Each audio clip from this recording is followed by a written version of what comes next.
Let's speak with Lord Peter Hain, Labour peer, former Government Cabinet Minister. Peter, good afternoon to you. Afternoon, Ian. Nice to have you with us. Are you siding with vandals and thugs, the Home Secretary says? Certainly not. You know, the way that this has been presented is really crude, and the Home Secretary has been playing a game here rather than dealing with the issue. This was never about violent protests. It was never about thugs or vandals. It was about non-violent protest. For example, people protesting about climate change, Extinction Rebellion, and so on. And by the way, the bill's gone back to the Commons, pretty well all 300 pages of it. So the bill wasn't killed, but the most obnoxious parts of it were amended or deleted to make it a bill that's far more acceptable in terms of dealing with crime and sentencing and so on, rather than playing a game that the Home Secretary and Boris Johnson wanted to play to whip up tension over the right to peacefully protest. And some would say this is specifically linked to more recent protests, Peter, Extinction Rebellion, Insulate Britain, where there has been a large amount of disruption in doing that, stories of ambulances not getting through, the M25 being closed and things like that. And for many, that is a step too far. Yes, and I understand that. Look, if you or I had been on the M25 or another motorway and now, say, hurrying to an urgent appointment or to see a relative or whatever, of course we'd have been irritated, frustrated, angry about it. But in the end, society can only be democratic and free if people have the right to protest non-violently. And I stress non-violently. This is not about violent protest. And in fact, the government was not proposing to give the police more powers to unblock roads. That's another misnomer. They were not proposing, and nor did Labour vote, and a cross section of peers in the House of Lords on Monday night, including some Conservatives, vote against the government because they were in favour of blocking motorways. Now, what in this particular case, the government was proposing increasing the penalties for doing so. And there was an amendment to say that that should apply to main highways, which was supported by myself and by others who opposed the government on other issues. So, you know, I think it's important to just discuss what actually happened. And what happened was we did that. We supported the government on increasing penalties, but applying to major highways, not to, you know, villages marching to stop let's say, a motorway coming through green fields or whatever it might have been through the village high street. Sure. And blocking it. But what we were really concerned about, and I was particularly concerned about it, having led anti-apartheid protests 50 years ago to stop the Springboks playing and so on through non-violent direct action. I think if you go back over history, and I said this on Monday night, whether it's the Suffragettes, they would have been throttled by this bill unless it had been amended, as we did in the House of Lords. In 1936, you may remember, not personally, Ian, but you'll know about... I'll give it a go. You remember the history of how a lot of brave people stood up in the East End of London in 1936 to stop Mosley's black shirts. Yeah, Cable Street, of course. Trying to intimidate and bully on an anti-Semitic basis members of the local Jewish community at Cable Street, as you say. That would have been stopped under this bill. Yeah. And when we took action in the Anti-Nazi League to target the racist, fascist, Islamophobic, anti-Semitic National Front in 1977 to 1980, we were mobilizing to stop them being able to organize and spread their hate and their violence. We would have been stopped. So you get a whole series of protests that people now recognize, especially the suffragettes and anti-apartheid protesters, were on the right side of history. Just explain, Peter, if you... Sorry to interject, but just give us an example then of what was it, or what was the amendment within the bill that was objectionable, that would have meant the things that you've just described, Cable Street, for example, wouldn't have been able to happen. What specifically, or how would that manifest? Well, for example, there were many provisions in the bill, but one of them was that if it was noisy, if people objected to a protest being noisy, then the police had the powers to stop it. And that was a very noisy protest.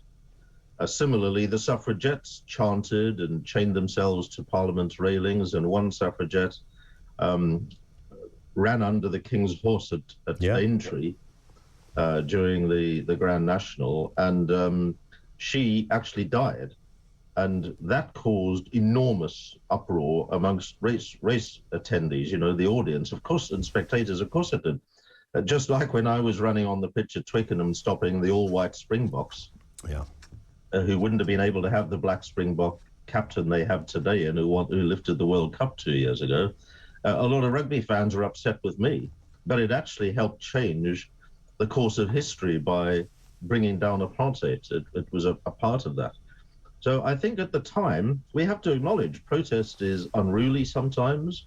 It's upsetting to whomever it affects, and it's designed to be so, to be frank. The suffragettes didn't do the things they did to just go unnoticed. They tried to shock, they tried to get attention, they tried to, force Parliament to give women the vote, which eventually they succeeded in achieving. But history is full of these kind of non-violent protests. Why would, and it's interesting that, we mentioned Extinction Rebellion, Insulate Britain, they have been non-violent, and they've also, interestingly, been very quiet as well most of the time. I mean, Insulate Britain in particular was, there were almost silent protests in some respects, other than people shouting at them, but that's another issue. So that wouldn't have fallen under this element anyway, as you rightly say.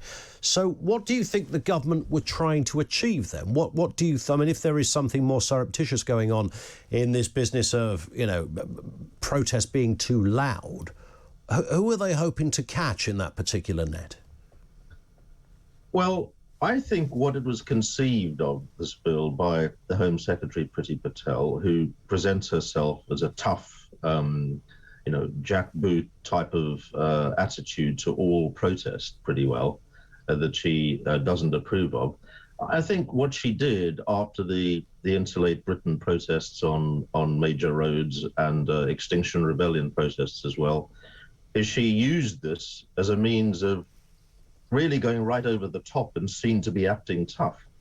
And actually, what she will have found would find if the House of Commons, with a Conservative majority, as it is for the moment, though it seems to be reducing by the day, if it goes back to the Commons and they reinstate some of these clauses that we knocked out and reverse some of the amendments that the House of Lords made, and there are cases brought to trial, I just warn her this, that you look at what recently happened is in terms of the toppling of the statue of the slave owner, Colston in Bristol. Now, whether you approve of that or you don't, the jury who were invited after Priti Patel, the Home Secretary, had asked the police, virtually instructed them to mount this prosecution, the jury acquitted them.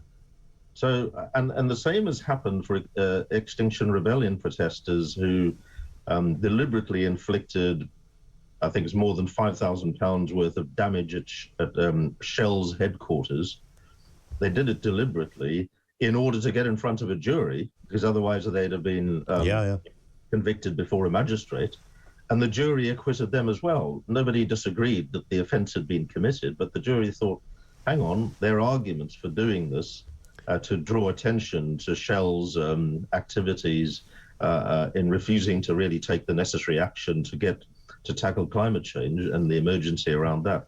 So, I think we're down a slippery slope here when jurors may well say, well, if this bill is brought back and enacted as an act by this government and the House of Lords' opinion on a cross-party basis is ignored, then I think juries will take decisions into their own hands. True. Yeah, I think that's perhaps inevitable. Before we finish, Peter, just a word on what is going on in the world of Westminster right now. You're a former cabinet minister, many years of experience. You know what a red box looks like. You know what that cabinet room looks like as well. This is chaotic at the moment. Can you see the Prime Minister hanging on beyond the next couple of weeks? Well, it changes day by day, but I think after today, not only the crossing of the floor of a Conservative MP elected just 2 years ago to join the Labour Party under Keir Starmer, something that would not have been possible under Jeremy Corbyn, I might add. coupled with devastatingly the former Conservative cabinet minister who'd been in the cabinet alongside Boris Johnson, calling for him to resign. I think he said, "In God's name, go." Yeah. I think David Davis's call is really serious for Boris Johnson. Agreed. So I think the skids are underneath him, but who knows? He's determined to hang on, and he has his supporters. But meanwhile, what worries me, rather than getting into the party dogfight and the Yahoo side of that, what worries me is we have a prime minister who's lost, the people have lost trust in him, because he was saying one thing to all of us, stopping us visiting relatives and sick or dying relatives, and then he was partying himself. And I don't think you can govern that. Whatever your party, I don't think you've got any credibility, and that's his problem. Lord Peter Hain, it's always great to talk. Thank you.